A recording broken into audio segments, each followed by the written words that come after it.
Hi,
my name's Gavin Barras, and I've been invited down here today by my good friend Samuel C. Lees to talk to you about this beautiful instrument, the G&L L2000 bass.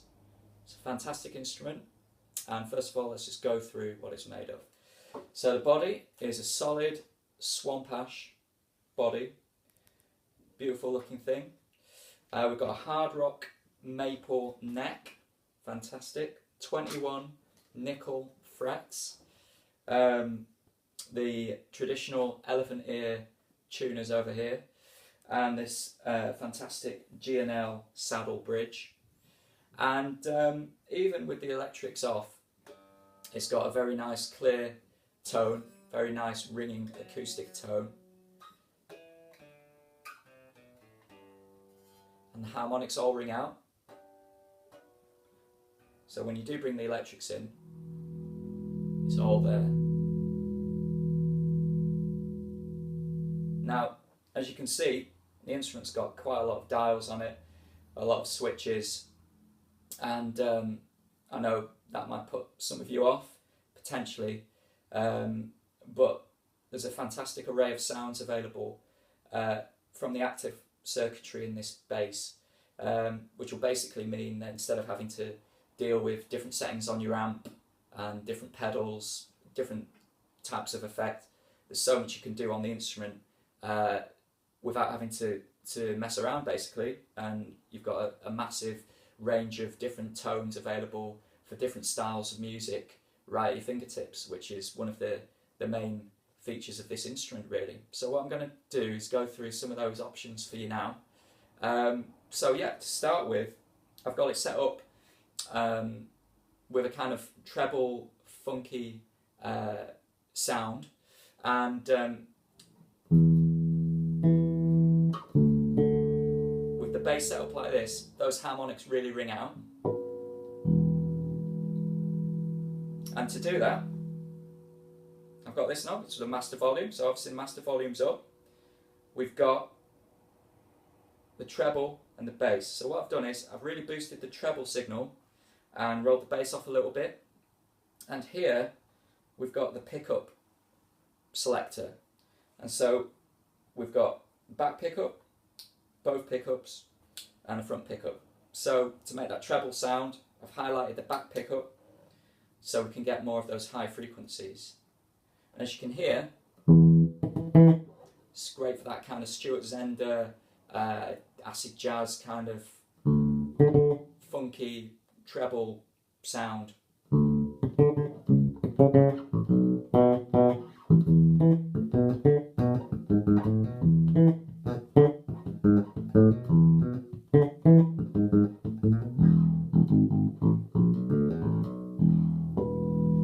And yeah, those high frequencies really ring out, and so many options with this bass, it's unbelievable. So that's just one, and in order to change it up, all you'd have to do is change the pickup selection. You could have both pickups on, listen to the difference in sound. This is with just the back pickup on, both pickups. Obviously a little bit more warmth there. And of course the front pickup will add even more bass frequencies to the tone. Which straight away, if you wanted to go into a different style of music, or maybe a little bit of a jazzy kind of thing, trying to replicate a bit more of an acoustic bass sound, that's what you'd go for. You'd boost the low end frequencies, and you could do that simply just by accessing the front pickup here, which is great. So I'll just play a little thing going back to the original settings that we had. So that's the back pickup. This is the treble right here, sorry, up quite high. The bass backed off a little bit. Now this switch here, this actually, before we continue, this is the active circuitry here. So we've got it on at the moment. This is the sound of the bass with the active switch on. And this is without it. So obviously it boosts the signal quite a lot. You can hear that change. And when you've got that switched on, again, those harmonics, those high frequencies ring out a lot better. So.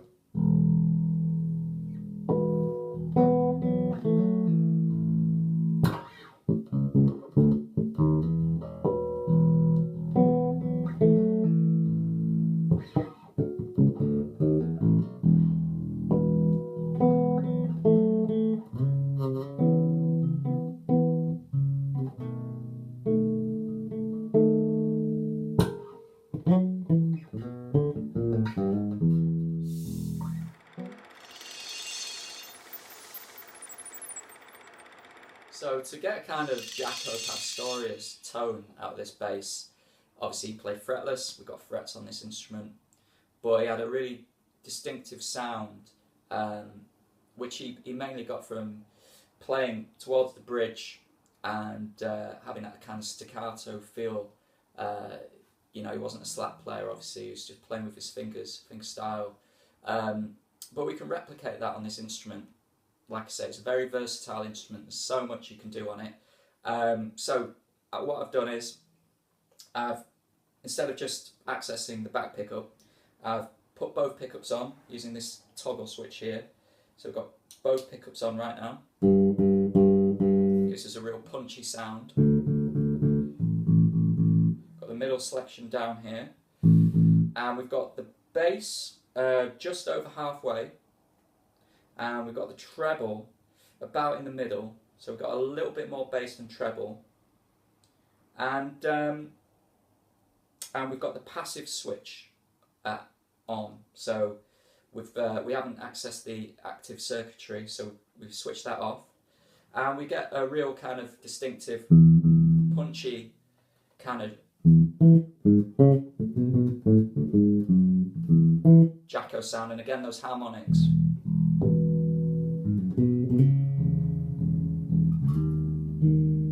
Those ring out really well.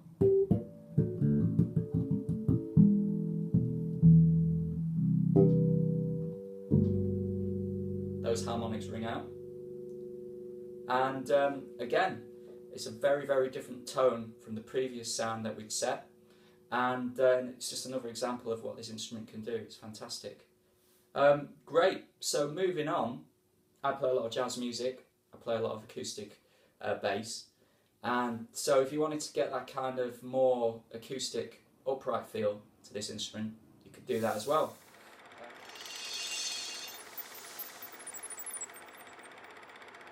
So to get that kind of upright jazz walking bass sound to this instrument, again, that's achievable with this kind of circuitry on board.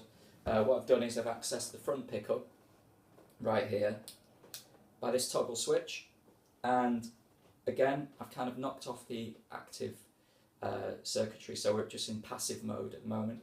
I've rolled the treble pretty much all the way down and boosted the bass quite high.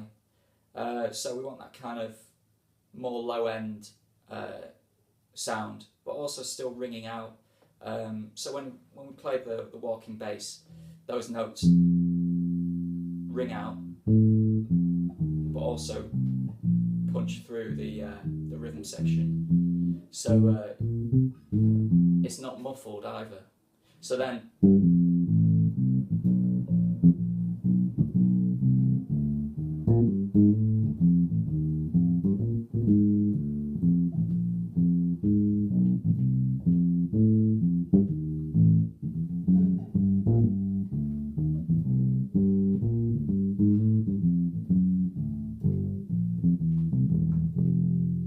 it's all there. And that's just yet another example of what this bass can do. So we've got all sorts of different types of tone available from this instrument, through the circuitry, through accessing different pickups, through the very simple bass and treble controls. When you actually turn them, they actually make a difference, which is important. And then this active and passive options, fantastic. So we've got a vast array of sounds available, and it's a beautiful instrument. It's a fantastic instrument. You can check them out at glguitars.com and go to guitars.com as well. Both check out those websites. Check both those websites out, and also check out the SoundCloud page to hear more examples of this bass, to hear more examples of G&L guitars from Samuel C. Lees, and keep your ears peeled for some more videos from me demonstrating some more of these basses. Cheers.